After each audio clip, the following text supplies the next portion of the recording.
चलिए, डायग्राम किसका है? प्रोकैरियोटिक सेल ऑफ बैक्टीरिया का। किसका? Prokaryotic cell of bacteria. Bacteria कैसा सेल होता है? प्रोकैरियोट्स। कैसा सेल होता है?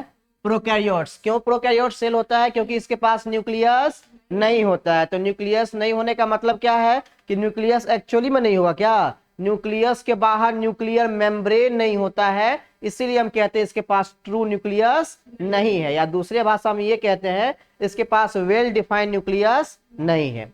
जब आप प्रोकैरियोटिक सेल ऑफ बैक्टीरिया को देखते हैं तो बैक्टीरिया का सेल ऐसा होता है, ठीक है। माइक्रोस्कोप से जब देखेंगे बैक्टीरिया को तो बैक्टीरिया ऐसा दिखेगा। बैक्टीरिया के सेल के सबसे ऊपर जो मेम्ब्रेन पाया जाता है आउटर मोस्ट, उसको कहते हैं ग्लाइकोकैलिक्स। क्या कहते हैं? ग्लाइकोकैलिक्स। ग्लाइकोकैलिक्स के अंदर जो मेम्ब्रेन होता है उसको कहते हैं सेल वॉल। क्या कहते हैं?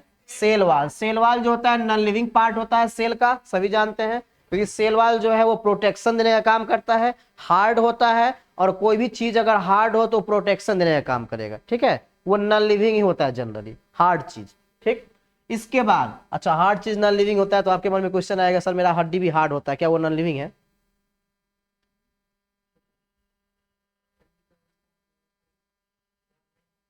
है तो। अगर हड्डी में जान नहीं होता तो कैल्शियम में गोटी बार बार काहे खाते? हड्डी मजबूत करने के लिए, फिर छोड़ देते उसको ऐसे ही, क्या।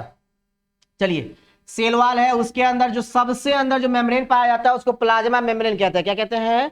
Plasma membrane. तो यहां से दो क्वेश्चन उठ सकता है कि बताइए प्रोकैरियोटिक सेल ऑफ बैक्टीरिया, या ऐसे ही दे देगा कि बैक्टीरिया की सेल का जो सबसे आउटर मोस्ट कवरिंग होता है उसको क्या कहते हैं? ग्लाइकोकैलिक्स। और जो सबसे इनर मोस्ट होता है उसको क्या कहते हैं? प्लाज्मा मेम्ब्रेन या सेल मेम्ब्रेन। दोनों एक ही चीज है। बीच वाले का नहीं पूछता है, बीच वाले का ऐसे पूछ देता है कि non living part of prokaryotic cell, non living part करके पूछ देता है, ठीक है। या प्रोटेक्शन देने वाला ऐसा मेम्ब्रेन का नाम बताइए जो प्रोटेक्ट करता है बैक्टीरिया को फ्रॉम आउटर एनवायरनमेंट से, ठीक। या हार्ड कवरिंग पूछ देगा आपको कि हार्ड कवरिंग कौन होता है सेल में, तो सेल वॉल होता है हमेशा, ठीक।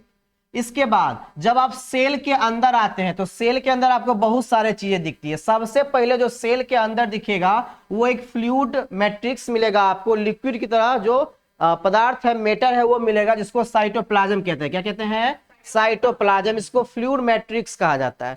फ्लूइड होता है, फ्लूइड मतलब लिक्विड और गैस दोनों, इसमें लिक्विड भी होगा और गैसेज भी कुछ मॉलिक्यूल्स होंगे, ठीक है। इसके बाद आता है क्रोमोजोम, जिसको बैक्टीरिया का क्रोमोजोम को कहते हैं न्यूक्लियोइड। क्या कहते हैं? न्यूक्लियोइड। ये एक्चुअली में न्यूक्लियस होता है उसका।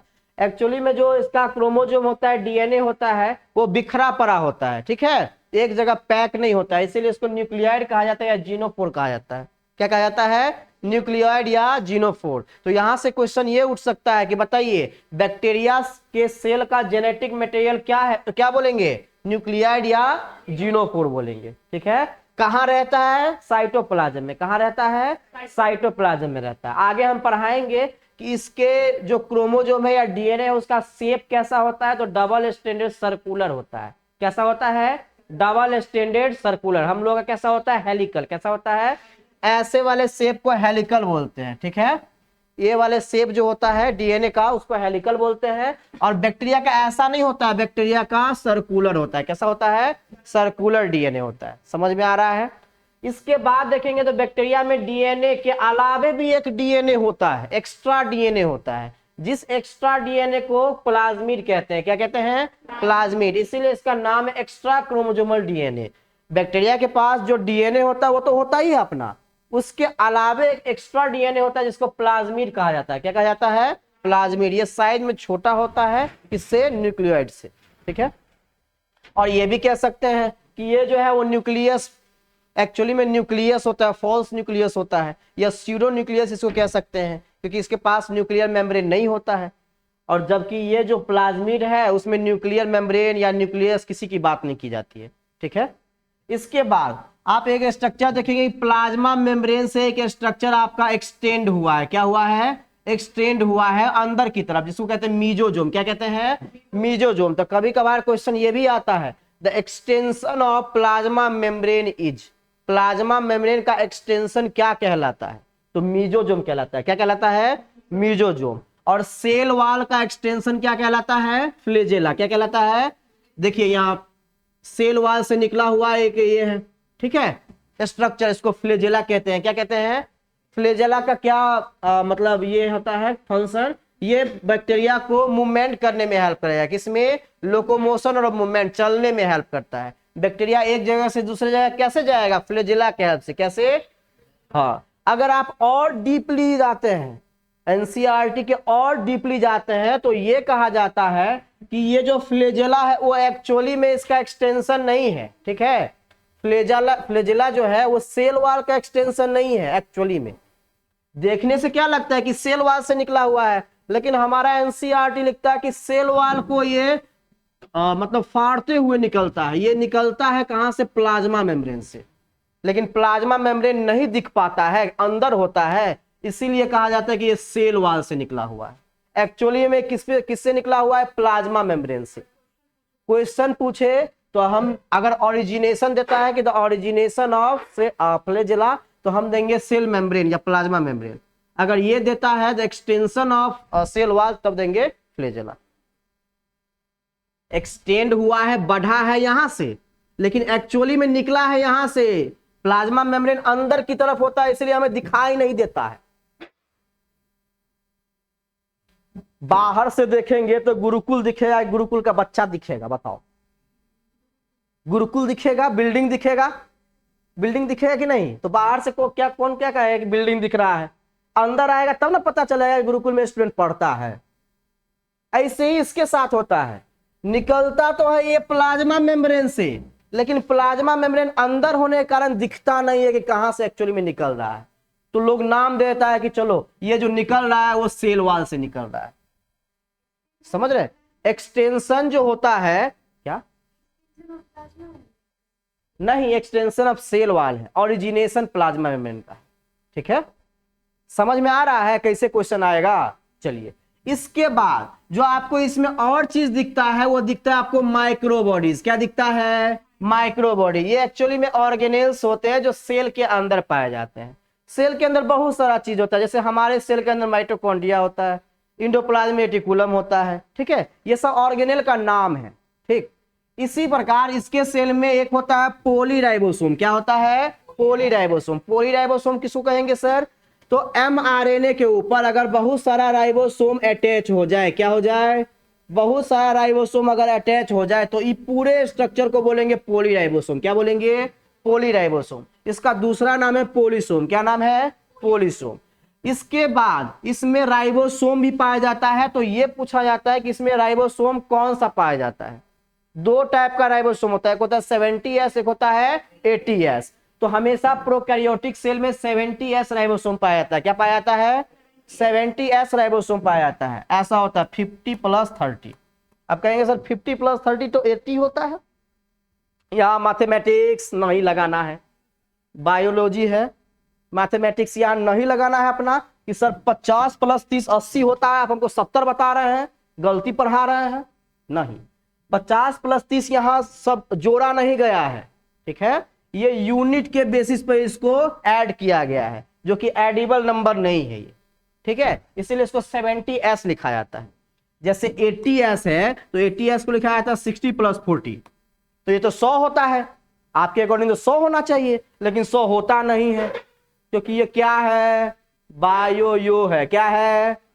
बायोलॉजी है, बायो नहीं है।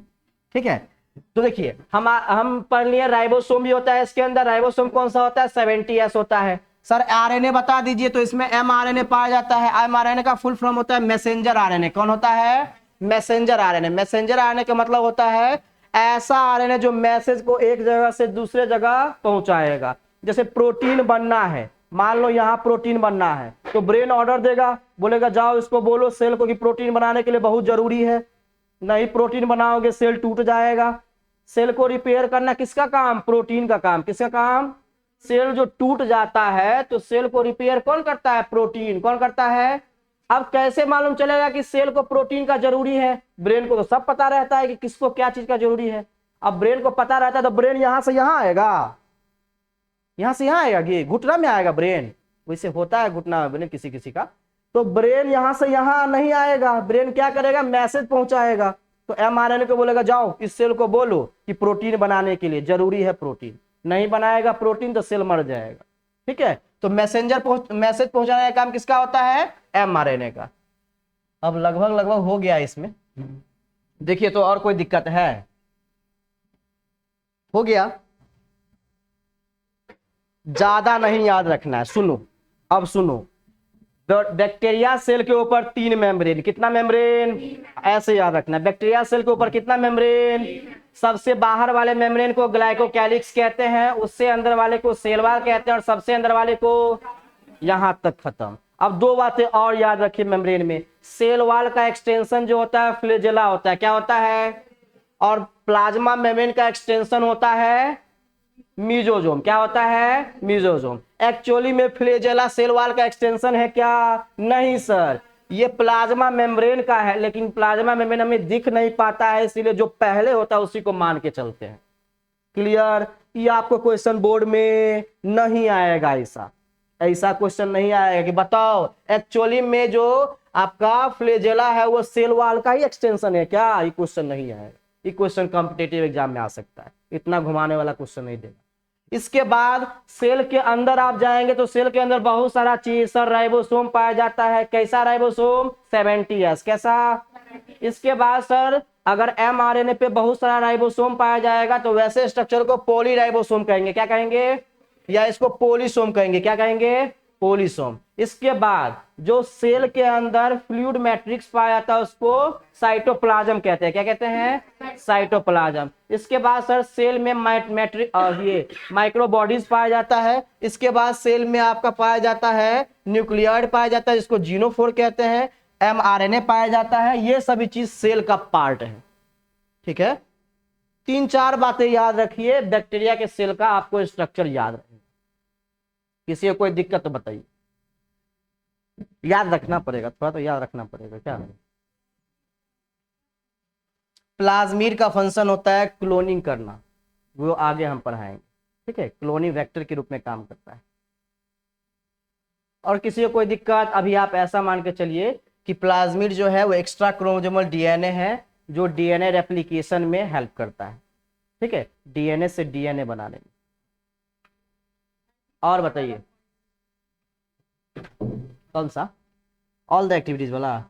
All the activities of an organism is the outcome of activities and interaction of constituent cell. कह रहा है कि ऑर्गेनिज्म में जितने भी एक्टिविटीज होते हैं, चाहे वो प्रोटीन का बनना हो, चाहे वो ऑर्गेनिज्म का चलना हो, चाहे ऑर्गेनिज्म का खाना हो, ठीक है, जितना भी एक्टिविटीज करता है एक ऑर्गेनिज्म, एक लिविंग ऑर्गेनिज्म, वो किसके कारण करता है? सेल के कारण। किसके कारण? सेल या सेल के ग्रुप के कारण करता है। अगर सेल उसका काम नहीं करेगा तो जितने भी एक्टिविटीज वो लाइफ में कर रहा है डेली लाइफ में वो नहीं होगा। तो इसीलिए किसी भी ऑर्गेनिज्म का जो जितना भी एक्टिविटीज होता है, जितना भी काम होता है, वो उसके कॉन्स्टिट्यूएंट सेल के कारण होता है। सेल अगर काम करेगा तो एक्टिविटीज कर पाएगा। हम यहाँ से यहाँ तक चल रहे हैं, हमारा पैर का सेल काम कर रहा है तब चल रहे हैं। हम बोल रहे हैं, हमारे मुंह का सेल काम कर रहा है तब बोल रहे हैं। वॉइस बॉक्स हमारा ठीक है तब आवाज निकल रहा है। ठीक है, हमारा हाथ का सेल ठीक है तभी हम ऐसे डायरेक्शन कर रहे हैं। समझ में आ रहा है? कान का सेल ठीक है इसीलिए सुनाई दे रहा है। तो जितना भी एक्टिविटीज हम अपने डेली लाइफ में करते हैं वो किसके कारण करते हैं? सेल के कारण। अगर सेल अच्छे से काम कर रहा है, कोई भी सेल हो सकता है, नाक का हो सकता है, कान का हो सकता है, ब्रेन का सेल हो सकता है, आंख का सेल हो सकता है, पेट का सेल हो सकता है, इंटेस्टाइन का सेल हो सकता है, हार्ट का सेल हो सकता है, किडनी का सेल हो सकता है, लीवर का सेल हो सकता है, पेनक्रियाज का सेल हो सकता है। ठीक है, तो कोई भी सेल हमारे बॉडी का अगर अच्छे तरीके से काम कर रहा है तो हम एक्टिविटी कर पाते हैं। समझ में आया कि हम एक्टिविटी क्यों कर पाते हैं? जितने भी एक्टिविटीज है वो किसके कारण कर पाते हैं? सेल के कारण। सेल अच्छे से काम करेगा, सभी काम हम डेली लाइफ का कर पाएंगे। और किसी को कोई दिक्कत? जी, प्रोडक्ट ऑफ सेल कहने का मतलब एक से ज्यादा सेल। जी, मल्टी सेलुलर। और बताइए। हाँ बॉस बताइए, कोनो दिक्कत है? नहीं दिक्कत है? दिक्कत होता ही नहीं है दिक्कत कि दिक्कत होता ही नहीं है? सर आपकी क्लास में हमको दिक्कत नहीं होता है क्योंकि हमको समझ में नहीं आता है। यह ना होगा और क्या होगा बताओ? नहीं है दिक्कत? ये क्या क्लिक हो जाता है अपने मन? किसी को दिक्कत तो बताइए। देखिए दिक्कत होता है, जो भी प्रॉब्लम होता है आप क्लास में रिजॉल्व कर लीजिए। क्योंकि घर पे जाके फिर आप भूल जाएंगे उस प्रॉब्लम को, याद नहीं रहता है, उस प्रॉब्लम को फिर दूर हो जाएंगे, क्योंकि घर का एनवायरनमेंट अलग होता है, यहाँ का एनवायरनमेंट अलग होता है। नहीं, बताइए, कोई दिक्कत नहीं। अब आज के क्लास में हम पढ़ेंगे कुछ ऐसे एग्जाम्पल यूनिसेलर और मल्टीसेलर का जो फ्रीक्वेंटली पूछता है। आपको पूरा मालूम नहीं होगा कि यूनिसेलर का, मान लीजिए आपको यूनिसेलर का 5 को एग्जाम्पल बताना है, क्या क्या बताएंगे बताइए। सर सबसे पहले हम अमीबा बताएंगे, पैरामीशियम बताएंगे, हाइड्रा बताएंगे यूनिसेलर का। कहां पढ़ लिए आप? सिंपल मल्टीसेलर है वो, यूनिसेलर नहीं है। कौन बताया कि यूनिसेलर है हाइड्रा? हाइड्रा को दूर करना है। और बताइए, अमीबा, पैरामीशियम, आप लिस्मानिया जी, ईस्ट बिल्कुल है, बैक्टीरिया, एल्गे, ईस्ट ईस्ट कह रहे हैं, हाँ हाँ जी यूनिसेलर। और नहीं बताएंगे? यूग्लिना, डायटम्स, क्लोरेला, ये सब ऐसे एग्जाम्पल है जो एग्जाम्पल डायरेक्टली पूछ देता है। यूनिसेलर में हम लोग को पहले से पढ़ाया जाता है, सर अमीबा याद कर लो, पैरामेशियम याद कर लो, बैक्टीरिया याद कर लो, लेकिन मान लो इस सब को दूर करके कोई नया एग्जाम्पल दे दिया, तब तो हमें मालूम नहीं रहेगा। तो ऐसे एग्जाम्पल्स हम आज पढ़ेंगे जो एग्जाम्पल्स आपको डायरेक्टली पूछता है। ठीक है, मल्टीसेलर का पूछता है, मल्टीसेलर में तो आता ही है आपको कि मल्टीसेलर सर, अब मल्टीसेलर में पूछ देता है एल्गे का। फिर बताओ कौन कौन सा एल्गे मल्टीसेलर होता है? Red algae, brown algae, green algae. तो ऐसा पूछ देता है। नहीं, ब्राउन एल्गे को क्या कहते हैं? कैल्प कहते हैं। तो ये सब पूछता है कभी कभी, तो वो एग्जाम्पल्स लिख लीजिए ताकि क्वेश्चन बनाने में आपको इजी हो, और कुछ में नहीं, क्वेश्चन बनाने। कभी कभार क्वेश्चन में पूछता है, एग्जाम्पल देके भी पूछ देता है कि बताओ ये यूनिसेलर है कि मल्टीसेलर है। तो एग्जाम्पल अगर लिमिटेड याद रहेगा तब तो नहीं कर पाएंगे ना, एग्जाम्पल आपको ज्यादा याद रहेगा तब ना क्वेश्चन कर पाएंगे। लिखिए, की examples of unicellular and multicellular. अच्छा, की मतलब क्या होता है? बोलो। नहीं बोलेंगे? कसम खा के बैठे रहते हैं कि हमारे क्लास में बोलना ही नहीं। नहीं बोलिए ना, की मतलब, की एग्जाम्पल्स मतलब। हाँ, कोई बोल रहा है? की एग्जाम्पल्स मतलब नहीं मालूम? अगर हम मान लीजिए यहाँ की एग्जाम्पल्स लिखते हैं, की एग्जाम्पल्स, तो आपको क्या समझ में आता है बताइए? फिर भी नहीं बोलेंगे? सर कितना भी आप बोल लीजिए, हम तो बोलबे नहीं करेंगे। की एग्जाम्पल्स मतलब मेन एग्जाम्पल उसका। कौन सा एग्जाम्पल? मेन एग्जाम्पल उसका। क्या क्या मेन एग्जाम्पल है उसका? ठीक है, तो यूनिसेलर में आप लिखिए कि एग्जाम्पल्स में अमीबा जो फ्रीक्वेंटली पूछता है, paramecium, bacteria,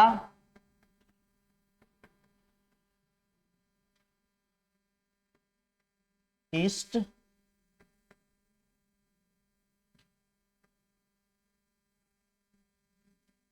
Euglena, diatoms, chlorella and various algae.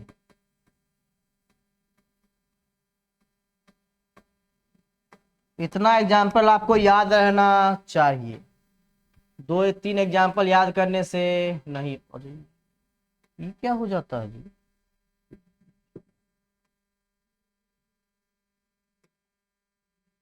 कैसे शिफ्ट होगा ये?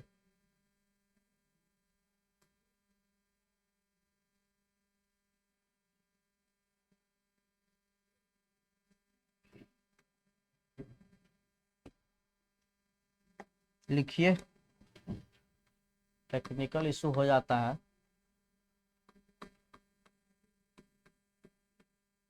की examples of multicellular organism.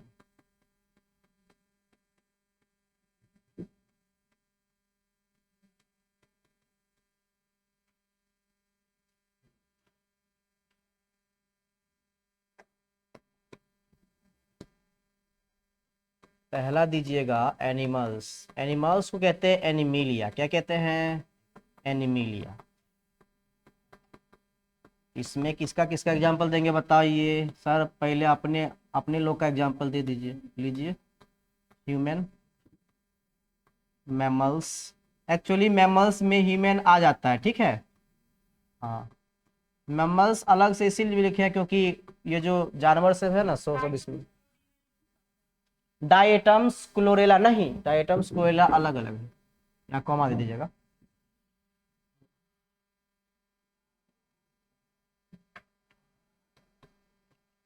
Reptiles, birds, fish,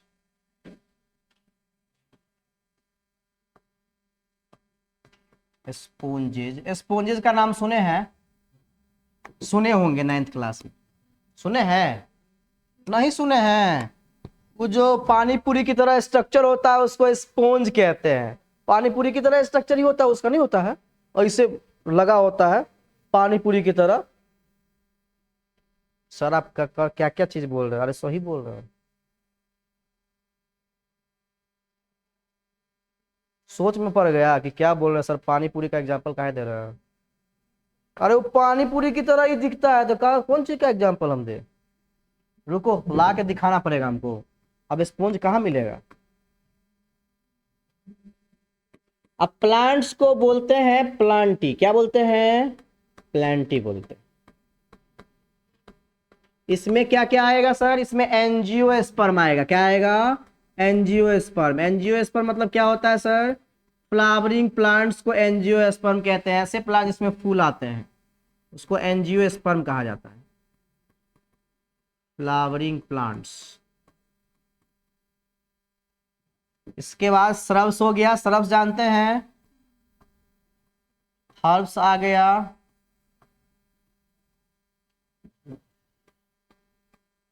कौन सा आ गया? मॉसेज आ गया।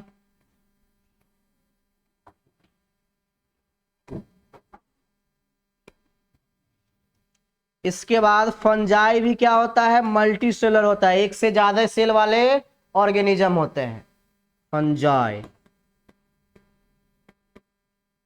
फंजाई में लिखिएगा सबसे पहले किसका? मशरूम का। किसका? मशरूम। मशरूम खाता भी है सब, नहीं? मोल्ड्स का।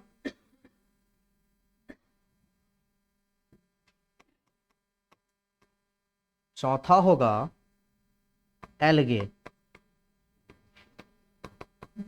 एल्गे में आएगा ब्राउन एल्गे।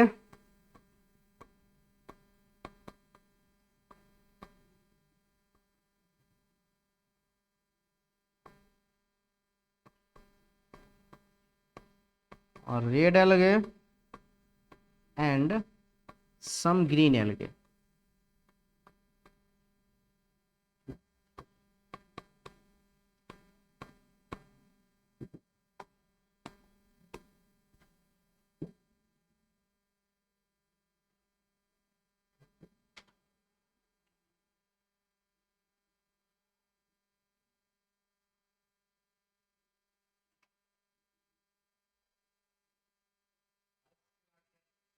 हर्ब्स के बाद लिखे हैं फर्न्स, मोसेज।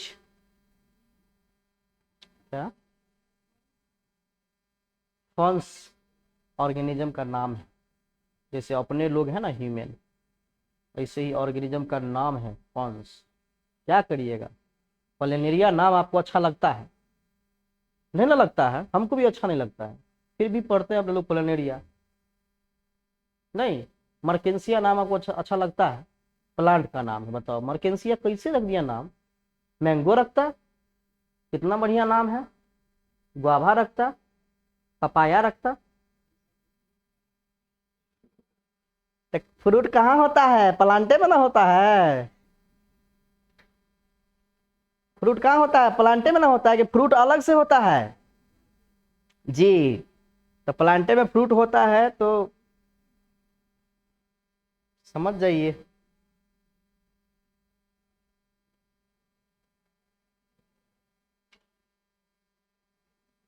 कभी कभार पूछता है इसमें से एग्जाम्पल, तो एग्जाम्पल याद रहेगा आपको तो क्वेश्चन कर लेंगे, ठीक है।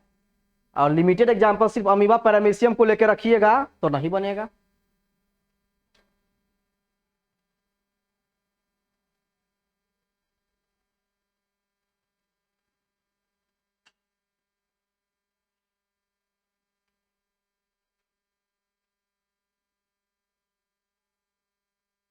लिख लिए क्या?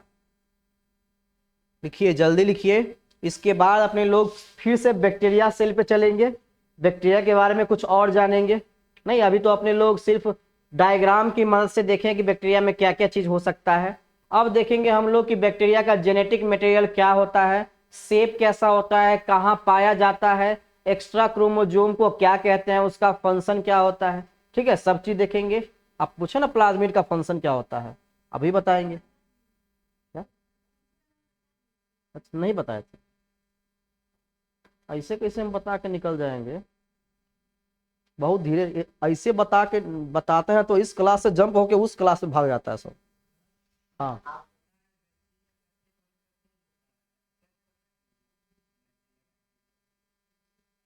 बैक्टीरिया का शेप कैसे बताएंगे कि इस शेप का बैक्टीरिया होता है? अगर रॉड शेप का बोले तो बोलेंगे कि बैसिलस वाला बैक्टीरिया है। अगर सर्कुलर शेप का रहे तो उसको बोलेंगे कि कोकस है।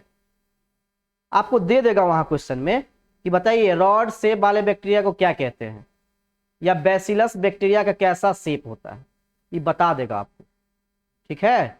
ऐसे पता करेंगे, शेप पहले बता देगा, या तो बैक्टीरिया का नाम दे देगा या बैक्टीरिया का शेप दे देगा, कोई एक चीज को तो देगा ना, तभी बता पाएंगे। ऐसे कैसे बता देंगे? बैक्टीरिया दिखता है, नहीं दिखता है, तो बैक्टीरिया का शेप दे देगा तभी ना बता पाएंगे।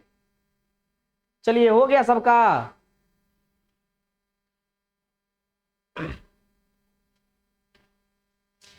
आराम आराम से पढ़िए, क्योंकि कल नवीन सर हमको बोल रहे थे फिर कि थोड़ा धीरे धीरे पढ़ाइएगा। धीरे धीरे कितना धीरे धीरे पढ़ाई, कितना जल्दी चल रहे हैं क्या? अरे जल्दी चल रहे हैं, हम स्पीड में चल रहे हैं, बहुत धीरे चल रहे हैं। फिर बोल रहे हैं और धीरे करिए आप, और धीरे पढ़ाइए ताकि बच्चा उसमें से छलांग मार के उसमें भाग जाए। चलिए, आपका फर्स्ट क्लास है बिहार बोर्ड से? अच्छा, इंग्लिश समझ में आता है थोड़ा थोड़ा? कोई बात नहीं है, दिक्कत होगा, ठीक है, धीरे धीरे समझेंगे, दिक्कत नहीं होगा। एक दिन में 2 दिन में चाहेंगे कि पूरा समझ में आ जाए तब तो दिक्कत होगा। चलिए, हो गया। अब सुनिए, यूनिसेलुलर ऑर्गेनिज्म के कितने सेल से बने होते हैं? एक सेल से। कितने सेल से? एक सेल से। अब एक सेल वाले ऑर्गेनिज्म का एग्जांपल कुछ बताइए तो अमीबा है, पैरामीशियम है, बैक्टीरिया है, ईस्ट है, यूग्लिना है, डाइटम्स है, क्लोरेला है और कुछ एल्गे है। ये सभी एग्जांपल किसका है? एक सेल वाले ऑर्गेनिज्म का। किसका? एक सेल। एक सेल वाले ऑर्गेनिज्म को क्या कहते हैं? यूनिसेलुलर। क्या कहते हैं? यूनिसेलुलर। नहीं समझ में आ रहा है? क्या कहते हैं? यूनिसेलुलर। समझ में आ रहा है? यूनिसेलुलर किसको कहते हैं? जो सर एक सेल से बना हो। कितने सेल से बना हो? एक सेल से, उसको क्या कहते हैं? यूनिसेलुलर। अब जो बहुत सारे सेल से बना हो उसको क्या कहेंगे हम लोग? मल्टीसेलुलर। इसका एग्जांपल आपको 4 ग्रुप में दिखाई देगा, एक एनिमल्स के फॉर्म में, एक प्लांट्स के फॉर्म में, एक फंजाई के फॉर्म में, एक एल्गे के फॉर्म में। अगर आप एनिमल की बात करते हैं तो इसमें ह्यूमन आता है, मैमल्स आता है जिसमें डॉग कैट होता है। मैमल्स मतलब जिसके बॉडी पर हेयर हो, जिसके पास मेमोरी ग्लैंड्स हो, उसको मैमल्स कहा जाता है। मैमल्स के बॉडी पर हेयर हमेशा होता है, ठीक है। Dog cat. रेप्टाइल्स हो गया आपका, बर्ड्स हो गया, फिश हो गया, स्पॉन्जेज हो गया। ये कितने सेल वाले ऑर्गेनिज्म है? एक से ज्यादा सेल वाले। कितने सेल वाले? एक से ज्यादा। अब प्लांट्स की बात करते हैं। आइए, प्लांट्स में आपका एंजियोस्पर्म यानी कि फ्लावरिंग प्लांट्स, ऐसे प्लांट जिसमें फ्लावर आते हैं, फूल आते हैं, वो कैसा होता है? मल्टीसेलुलर। कौन सा ऑर्गेनिज्म होता है? मल्टीसेलुलर। श्रब्स हो गया, जो झाड़ी होता है उसको भी मल्टीसेलुलर कहते हैं। हर्ब्स हो गया, मतलब जो ग्रास सब होता है, हर्ब्स, ग्रास सब जो होता है वो हर्ब्स में आता है। घास सब नहीं होता, घास सब, उस सबको हर्ब्स बोलते हैं, ठीक है। फंस हो गया, मॉसेस हो गया, ये सब ऑर्गेनिज्म का ग्रुप है, ठीक है।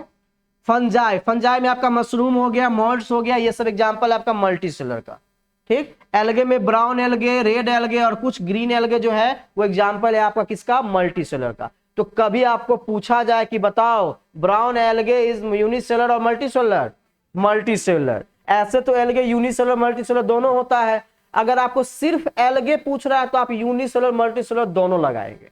अगर आपको उसमें दे रहा है कि ब्राउन एल्गे बताओ कौन सा है, यूनिसेलुलर की मल्टीसेलुलर, तो क्वेश्चन रहेगा कि ब्राउन एल्गे क्या है। अगर ऐसा है एल्गे इज यूनिसेलुलर मल्टीसेलुलर, तो एल्गे यूनिसेलुलर मल्टीसेलुलर दोनों रहेगा, बोथ ए एंड बी दिया रहेगा, दिया रहेगा, समझे। अगर ऐसे देता है कि ब्राउन एल्गे क्या है तब दिया रहेगा यूनिसेलुलर मल्टीसेलुलर, और सी में कुछ और दिया रहेगा और डी में नन ऑफ दिया रहेगा। ठीक है, चलिए रेड एल्गे और ग्रीन एल्गे, हाँ पूछिए तो। ग्रीन एल्गे कैसा मतलब? शेप, इस सब में शेप नहीं डिस्टिंग्विश किया जाता है, इस सब का फंक्शन देखा जाता है। ग्रीन एल्गे जो होता है वो फोटोसिंथेटिकली होता है, फोटोसिंथेसिस करता है, मतलब लाइट की मदद से अपना खाना बनाता है। इस सब में शेप को डिस्टिंग्विश नहीं किया जाता, शेप के बेसिस पे क्वेश्चन नहीं आता है। इसमें आपको ऐसे क्वेश्चन आएगा कि बताओ रेड एल्गे जो है वो यूनिसेलुलर की मल्टीसेलुलर, तो मल्टीसेलुलर है। अगर आपको ऐसे ही दे रहा है कि एल्गे क्या है, तो मल्टीसेलुलर और यूनिसेलुलर दोनों हो सकता है, क्योंकि बताओ यहां हम लिखे हैं कि कहा गया एल्गे यूनिसेलुलर में भी लिखे हैं और एल्गे मल्टीसेलुलर में भी लिखे हैं। अगर आपको एक देता है कि एल्गे क्या है तो यूनिसेलुलर मल्टीसेलुलर दोनों होगा। अगर आपको ये देता है, इसमें क्लियर कर देता है कि ग्रीन एल्गे क्या है तो मल्टीसेलुलर होगा। ऐसे क्वेश्चन आएगा, ठीक है। और पूछिए, किसी के मन में और कोनो ख्वाब आ रहा है सवाल के रिगार्डिंग? नहीं है?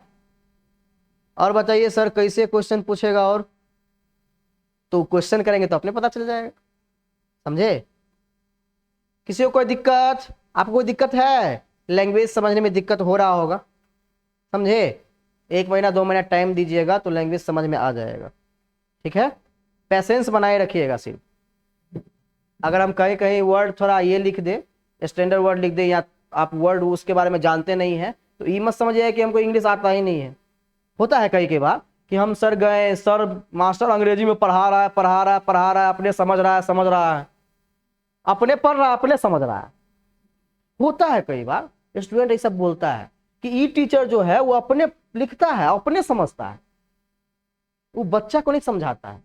तो मेरा कहना ये है कि जो हम लिखाए हैं ना उसको हम एक्सप्लेन करते हैं, एक बार आप उसको एक बार समझिए, एक्सप्लेनेशन में कोई दिक्कत नहीं रहेगा। बाकी रहा हिंदी की बात, तो हिंदी से इंग्लिश आपको समझ में थोड़ा सा टाइम लगेगा, क्योंकि अभी अभी थोड़ा इंग्लिश में आया है तो थोड़ा सा टाइम तो देना पड़ेगा।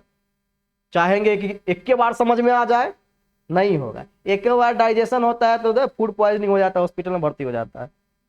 नहीं, अगर एक के बार सारा खाना खा ले और एनर्जी आ जाए, ऐसा होता तो सब खाना एक के बार खा लेते, फिर फूड पॉइजनिंग नहीं होता। देखते हो, सारा खाना एक बार अगर खा लोगे ज्यादा खाना तो फूड पॉइजनिंग हो जाता है हॉस्पिटल। इसीलिए थोड़ा स्टेप बाय स्टेप समझने में थोड़ा ये होता है। किसी को कोई दिक्कत हो तो बताइए, नहीं तो हम बैक्टीरियल सेल की तरफ बढ़ते हैं।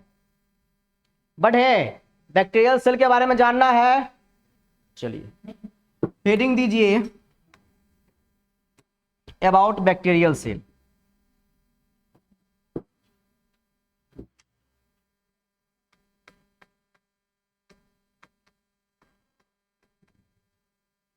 अबाउट प्रोकैरियोटिक सेल दीजिएगा, पोस्ट में दीजिएगा बैक्टीरियल।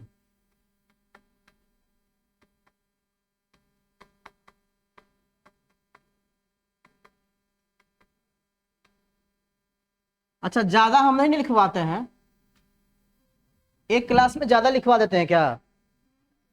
1 स्लाइड से 2 स्लाइड, इससे आगे हम नहीं जाएंगे, समझ रहे हैं। हाँ, आपको ये अंग्रेजी देख के लगेगा कि कितना ज्यादा लिखा दिए, वो अलग बात है। ज्यादा नहीं पढ़ते हम लोग, बहुत कम टॉपिक पढ़ते हैं एक दिन में। आप गेस कीजिएगा, आपको अभी नहीं पता चलेगा। आप 1 महीने 2 महीने पढ़ेंगे ना एक साथ, तब आपको पता चलेगा जो है वो ज्यादा नहीं पढ़ाता है, 1 से 2 टॉपिक, उससे अलावा नहीं पढ़ाता है, ठीक है। अभी नहीं मालूम चलेगा, अभी नया नया है, नया को सब नहीं पता रहा। चलिए यहां सबसे पहले दीजिए जेनेटिक मटेरियल। सबसे पहले हम जेनेटिक मटेरियल के बारे में पढ़ेंगे।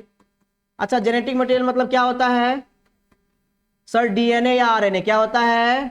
डीएनए या आरएनए कहाँ कहाँ पाया जाता है वो लिखेंगे।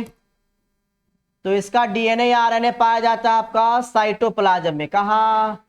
वहां जो आपको न्यूक्लियोइड दिख रहा था, जीनोफोर दिख रहा था, वो कहाँ था? साइटोप्लाज्म में। कहाँ था? देखिए फिर से दिखा देते हैं आपको। ये इसका जो न्यूक्लियोइड या जीनोफोर है, या इसको डीएनए कह दीजिए, इसका कहाँ है? साइटोप्लाज्म में ही ना है। तो इसीलिए कहाँ पाया जाता है? साइटोप्लाज्म में। कहाँ? साइटोप्लाज्म। फाउंड इन, लिखेंगे यहां हम, फाउंड इन साइटोप्लाज्म। अच्छा, इसके जेनेटिक मटेरियल को हम क्या नाम देते हैं? न्यूक्लियोइड या जीनोफोर। क्या नाम देते हैं? न्यूक्लियोइड या जीनोफोर। एमआरएनए उसी का पार्ट है, डीएनए से आरएनए बनता है। जैसे जेनेटिक मटेरियल डीएनए होता है, ठीक है। अब डीएनए से आरएनए बनता है। ई आरएनए 3 टाइप्स का, एमआरएनए, टीआरएनए और आरआरएनए, ठीक है। तो इसको मेन जेनेटिक मटेरियल नहीं माना जाता है, ठीक है। ये मेन जेनेटिक मटेरियल नहीं होता है। मेन काम किसका होता है? डीएनए का। किसका? डीएनए का। एमआरएनए का सिर्फ ये काम होता है कि मैसेज पहुंचा, समझे।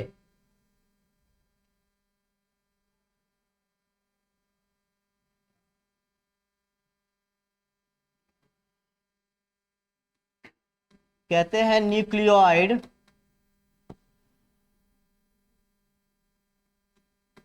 इसके जेनेटिक मटेरियल को हम कहते हैं न्यूक्लियोइड या जीनोफोर कहते हैं। अच्छा, इसका जो डीएनए होता है वो कैसा होता है? Double standard circular DNA. कैसा होता है? डबल स्टैंडर्ड को डीएस लिखा जाता है। क्या लिखा जाता है? डीएस। कभी भी अगर डीएस लिखा हुआ हो तो आप समझ जाएंगे इसका मतलब डबल स्टैंडर्ड होता है। क्या होता है? अब सर डबल स्टैंडर्ड का क्या मतलब होता है? डबल स्टैंडर्ड मतलब ये 2 गो सर्कल प्रेजेंट होगा, इसको बोलेंगे डबल स्टैंडर्ड। और चूंकि सर्कुलर है तो बोलते हैं सर्कुलर डीएनए। 2 सर्कल है इसे बोलते हैं डबल स्टैंडर्ड, और सर्कुलर से इसलिए बोलते हैं सर्कुलर डीएनए। इसको बोलते हैं हेलिकल। क्या बोलते हैं? ये हम लोगों में पाया जाता है। डबल स्टैंडर्ड है ना, ये भी एक स्टैंड ये, एक स्टैंड, इसी प्रकार एक स्टैंड ये, एक स्टैंड ये। अब इसका शेप हेलिकल है। क्या है? इसीलिए इसको डबल स्टैंडर्ड हेलिकल स्ट्रक्चर बोला जाता है। अब ये कैसा है? डबल स्टैंडर्ड तो है, 2 स्टैंड इसमें तो है, लेकिन कैसा शेप है? सर्कुलर, इसीलिए बोला जाता है डबल स्टैंडर्ड सर्कुलर डीएनए। समझ में आ रहा है?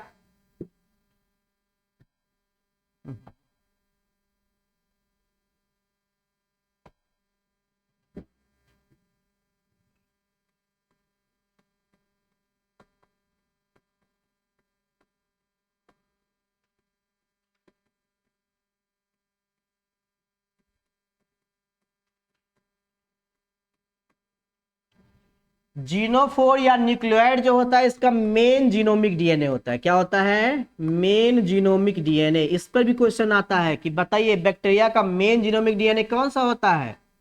न्यूक्लियोइड या जीनोफोर या double standard circular DNA. Main genomic DNA. इसके बाद कुछ बैक्टीरिया में, बताइए ना, आ जाइए ना, उसी हो के आएंगे। देखिए ये हमारे कृष्णा जी हैं। ये, हाँ, जब हम पढ़ाते रहते हैं तो इनका आदत रहता है कि डायरेक्ट क्लास में नहीं घुसे, पहले डिस्टर्ब कर दें, उसके बाद क्लास में घुसे।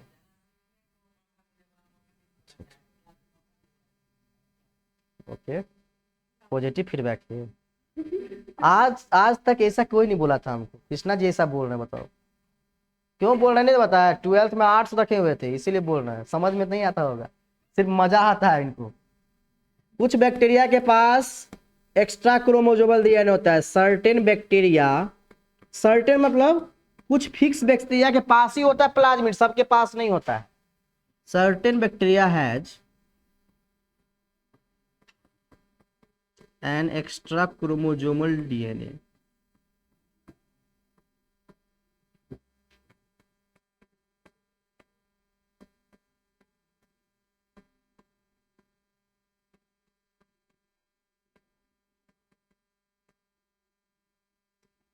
अब प्लाज्मिड का थोड़ा जान लेते हैं, रोल ऑफ प्लाज्मिड। हाँ, मेन जीनोमिक डीएनए मतलब इसका जो जेनेटिक मटेरियल होता है वो डीएनए होता है। जेनेटिक मटेरियल मतलब ऐसा मटेरियल जो हमारे पेरेंट्स से ऑफस्प्रिंग में जाता है, कैरेक्टर को कंट्रोल करता है। जैसे कोई कोई बोलता होगा आप अपने पापा की तरह दिखते हैं, आप अपने मम्मी की तरह दिखते हैं, आपका बाल मम्मी की तरह है, आपका बाल जो है मतलब आपका फेस जो है वो पापा की तरह दिखता है। ये सब कैरेक्टर है। इस कैरेक्टर को, गुण को कौन कंट्रोल करता है? डीएनए। कौन कंट्रोल करता है? डीएनए या आरएनए, जिसको जेनेटिक मटेरियल बोलते हैं। तो डीएनए ही प्रोकैरियोटिक सेल का जेनेटिक मटेरियल होता है मेन, जो कैरेक्टर को बैक्टीरिया में जो कुछ भी होगा उसको कंट्रोल करेगा। समझे? हम लोगों में डीएनए कंट्रोल करता है सभी कैरेक्टर को, चाहे हमारा मतलब बाल का ये शेप हो, कर्ली हो, स्ट्रेट हो, उसका भी कंट्रोल कौन करेगा? डीएनए।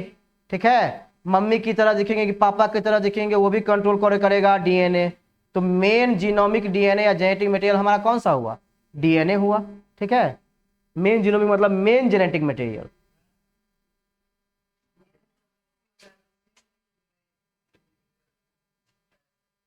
डीएनए जब कॉपी होता है, डीएनए से डीएनए बनता है, तो सेम चिल्ड्रेन क्यों नहीं होता है? सेम चिल्ड्रेन रेयर केस में होता है कभी कभी। ठीक है, ट्विंस जो आप देखते हैं जुड़वा, वो कभी वो जाइगोट के फॉर्मेशन में होता है। डीएनए रेप्लिकेट करता है तो जितने भी कैरेक्टर होते हैं वो बच्चे में जाते हैं। मम्मी पापा के जितने भी कैरेक्टर होते हैं, क्रॉसिंग ओवर जब होता है, जब आपको ये बताएंगे हम कि ये आपका क्रोमोसोम है। क्या है? क्रोमोसोम है। अब ये मेल का है और ये फीमेल का है। ठीक है, मेल को ऐसे लिखते हैं, फीमेल को ऐसे लिखते हैं। अब इसका क्रॉसिंग ओवर होता है, आपस में क्रॉसिंग ओवर। अब क्रॉसिंग ओवर क्या कहते हैं? जीन का एक्सचेंज होता है, यहाँ का जीन यहाँ जाता है, यहाँ का जीन यहाँ जाता है। तो इस वक्त क्या होता है? जितने भी कैरेक्टर होते हैं वो मिक्स होके बच्चे में आ जाते हैं। ठीक है, इसीलिए सेम चीज नहीं जाता है, दो अलग अलग इंडिविजुअल है ना, तो दो अलग अलग चीज जाता है। पूरा तरीके से सेम कभी नहीं जाएगा। अगर सेम जाएगा तो वह सेक्सुअल रिप्रोडक्शन हो जाएगा। सेक्सुअल रिप्रोडक्शन हम लोग करते हैं, सेक्सुअल रिप्रोडक्शन में कभी भी पूरी तरीके से कैरेक्टर नहीं जाता है, या पूरा कैरेक्टर मम्मी पापा का नहीं दिखता है। ऐसा अगर पूरा डीएनए ही सेम चला जाता आप लोग में, तो अपने लोग मम्मी पापा के जैसे दिखते पूरा? कभी दिखते हैं? नहीं दिखते हैं। क्यों नहीं दिखते हैं? क्योंकि सेक्सुअल रिप्रोडक्शन करते हैं, और सेक्सुअल रिप्रोडक्शन में हमेशा वेरिएशन आता है। समझ में आ रहा है क्यों नहीं दिखते हैं? क्रॉसिंग ओवर के कारण नहीं दिखता है, या पूरा कैरेक्टर नहीं जाता। ठीक है, अगर क्रॉसिंग ओवर नहीं होगा तो जैसा डीएनए पापा का वैसा ही डीएनए बच्चा का हो जाएगा। फिर पापा और बच्चा में कोई फर्क नहीं रहेगा। नहीं पता चल रहा है? अमीबा का फिगर डायग्राम देखा? अमीबा का पेरेंट्स, अमीबा जो पेरेंट्स है और उसका बच्चा सेम तरीके का ही दिखता है, कोनो अंतर नहीं है। देखिए ये हमारे मुकेश जी है, ये मौका मिलते ही क्लास में इंटर कर जाते हैं।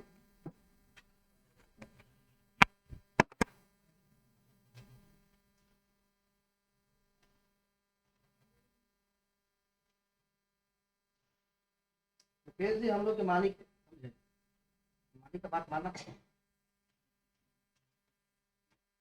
मालिक का बात नहीं मानेंगे तो फिर हम लोग कहेंगे कि आप अच्छा नहीं पढ़ाते।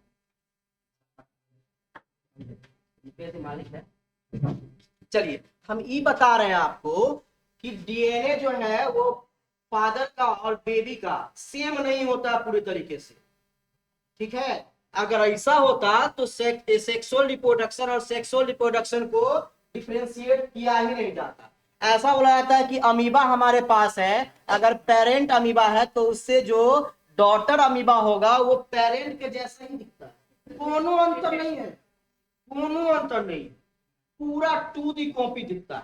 पता ही नहीं चलेगा आपको कौन बेबी और कौन पेरेंट है, ये भी नहीं पता चलता है। लेकिन बताओ हम लोगों में पापा और अपने लोग में डिफरेंस है कि नहीं? हम लोग पूरी तरह दिखते हैं क्या पेरेंट्स के? नहीं दिखते हैं। क्यों नहीं दिखते हैं? क्योंकि क्रॉसिंग ओवर होता है। क्या होता है? Crossing over. इसमें जीन एक्सचेंज करता है, अदल बदल करता है। ठीक है, यहाँ का जीन यहाँ जाता है, वहां का जीन यहाँ आता है, और मिक्स होके आता है। हम लोग पूरी तरीके से जीन नहीं आता है। अगर पूरी तरीके से जीन आता तो अपने लोग भी मम्मी पापा की तरह पूरी तरीके से दिखते, पूरे तरीके से नहीं दिखते हैं। किसी किसी का एक कैरेक्टर मिलता है, जैसे किसी किसी का फेस मिलता है मम्मी पापा से, नहीं वो भी दोनों से नहीं मिलेगा, किसी एक के से मिलेगा। नहीं, नहीं कहते हम आपके जो फेस है वो मम्मी की तरह मिल रहा है, आपका जो बाल का शेप है वो मम्मी की तरह है, नहीं बोलते हैं क्या? तो यही होता है कि सेक्सुअल रिप्रोडक्शन में जो चीजें हैं वो वेरी करके आता है, जबकि ए सेक्सुअल रिप्रोडक्शन में चीजें वेरी करके नहीं आती। हाँ बोलिए जी। जनरल बैक्टीरिया सेक्सुअल रिप्रोडक्शन करता है, इसको बोलते हैं कंजुगेशन। तो बैक्टीरिया यहाँ आता है, इसका जेनेटिक मटेरियल होता है डीएनए, आपस में क्या करता है, वो ट्यूब बनाता है, अपना जेनेटिक मटेरियल भेज देता है इसके पास, ये अपना भेज देता है इसके पास, अदल बदल कर लेता है, जिसको कंजुगेशन बोलते हैं, इसी को सेक्सुअल रिप्रोडक्शन बोलते हैं। क्यों? क्योंकि सेक्सुअल रिप्रोडक्शन में दो पेरेंट आते हैं, यहाँ दो पेरेंट दिख रहा है आपको, सेक्सुअल रिप्रोडक्शन का चीज फॉलो हो रहा है, दो गैमेट दिख रहा है आपको, दिख रहा है सर? तो दोनों ये जो है इसके पास चला आता है, ये इसके पास चला आता है, इसी को सेक्सुअल रिप्रोडक्शन बोलते हैं। ये ट्रू सेक्सुअल रिप्रोडक्शन नहीं है।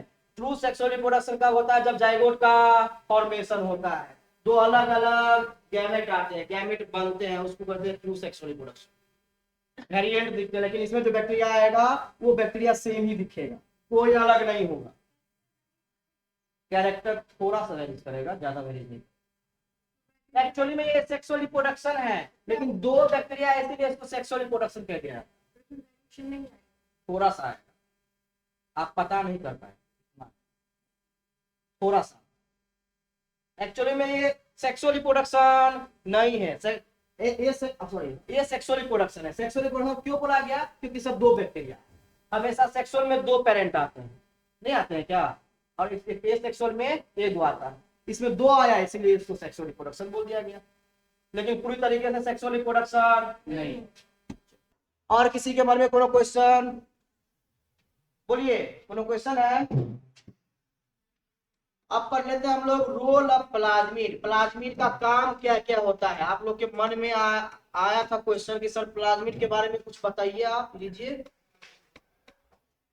They have a unique character. Unique मतलब हाँ, जो इसी में होगा और किसी में नहीं। They have a unique character, इसके पास एक यूनिक कैरेक्टर होता है, लाइक रेसिस्टेंट टू एंटीबॉडीज। कितना भी दवा खाओ कोनो असर नहीं पड़ेगा, कितना भी डोलो 650 खा लो, कोनो बुखार नहीं छूटेगा। अरे नहीं देखते हो सर, हमको दवा असर नहीं कर रहा है, क्या करे सर? नहीं, कभी कभार नहीं देखते, हम एंटीबायोटिक खाते जाते हैं खाते जाते हैं खाते जाते हैं, लेकिन बुखार उतर नहीं रहा है, तो डॉक्टर बोलता है चलो नाइट टैबलेट खा लो, और नाइट टैबलेट खाते हैं तो हम और कमजोर पड़ जाते हैं। क्यों होता है ये? बैक्टीरिया के पास एगो एक्स्ट्रा क्रोमोसोमल डीएनए होता है जो एंटीबायोटिक को इफेक्ट नहीं करने देता है, ये कुछ ही बैक्टीरिया के पास होता है। अगर वो बैक्टीरिया आपके बॉडी के अंदर गया है, कौन सा बैक्टीरिया? जिसके पास प्लाज्मिड है, अगर प्लाज्मिड वाला बैक्टीरिया आपके बॉडी में गया है तो आपको बुखार जल्दी नहीं छूटेगा, आपको बीमारी जल्दी नहीं ठीक होगा, क्योंकि उस ये प्लाज्मिड वाला डायग्नोसिस से पता चल जाता है। डॉक्टर जो डायग्नोसिस करवाता है ना, टेस्ट करवाता है, नहीं दिखता ब्लड टेस्ट, ब्लड टेस्ट से पता चल जाएगा कौन सा बैक्टीरिया आपके अंदर है। आपको नहीं पता चलेगा, वो डॉक्टर को पता चलेगा। क्या? डेंगू मलेरिया हाँ छूट जाता है कभी कभी। टाइफाइड भी तो बहुत दिन तक रहता है, टाइफाइड जिसको हो जाता है नहीं देखते हो कितना दिन तक बुखार रहता है, 15 दिन तक 16 दिन तक। क्यों रहता है, क्यों नहीं छूटता रहता है? क्योंकि सर उसके पास प्लाज्मिड होता है जो एंटीबायोटिक और कोनो फर्क नहीं करने देता है। बार बार एक ही एंटीबायोटिक खाने से हम लोगों के बॉडी में बैक्टीरिया जानबूझकर समझ जाता है कि ऐसा ही एंटीबायोटिक आएगा तो इसके लिए हमें क्या करना चाहिए, तो उस एंटीबायोटिक का असर ही नहीं पड़ता है अपने लोग पे। एक ही तरह का एंटीबायोटिक खाएंगे, मान रहे थे कि डोलो 650 खा रहे हैं सर, टेक्सिन 200 खा रहे हैं, बैक्टीरिया को पता चल गया कि कौन सा ही दवा लेने वाला है, तो बैक्टीरिया पहले से अपने आप को प्रिपेयर कर लेता है कि हमारे पास जो है प्लाज्मिड है, कोनो फर्क नहीं पड़ेगा इसका। लेकिन फिर वही इससे हाई पावर का दे दो तो तुरंत ठीक हो जाता है। अगर प्लाज्मिड को तोड़ने वाला कोनो दवा खाएंगे तब तो ठीक हो जाएगा ना। प्लाज्मिड के पास भी कैपेसिटी कुछ होगा ना कि इतना ही एमजी तक हम जो मेडिसिन है उसको नहीं काम करवा सकते। मान लेते हैं कि प्लाज्मिड का ताकत है कि 5 mg, जो 20 mg वाला 10 mg वाला है, उतने एंटीबायोटिक को हम कुछ नहीं फर्क पड़ने देंगे। अगर 20 mg का दे दो तो 30 mg का दे दो तो सर कमजोर हो जाएंगे तो ठीक हो जाएगा। नहीं, ऐसे 250 खाते टैक्सी 200 खाते तो कमजोर नहीं होते, लेकिन वही नाइट्स टैबलेट दे देता तो तुरंत कमजोर हो जाता। नहीं हो जाता जी, हाई पावर की दवा रहता है, प्लाज्मिड को तुरंत तोड़ देता है, कोनो फर्क ही नहीं पड़ने देता। तो रेसिस्टेंट टू एंटीबॉडीज, ठीक है। इसके बाद दूसरा है कि प्लाज्मिड जो होता है वो कैसा डीएनए होता है बताइए? डबल स्टैंडर्ड सर्कुलर डीएनए होता है ये। चलिए इसके बाद हम पढ़ लेते हैं सेल इनवेलप। बताइए सेल इनवेलप किसको कहेंगे हम लोग? बताइए तो सेल इनवेलप किसको कहेंगे?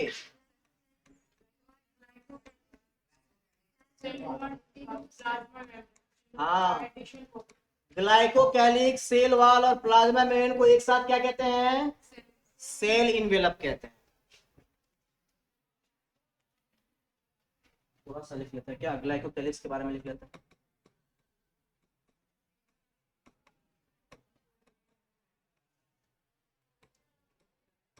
किसको रहने दे आज? बताइए, रहने दे, टाइम भी हो गया है।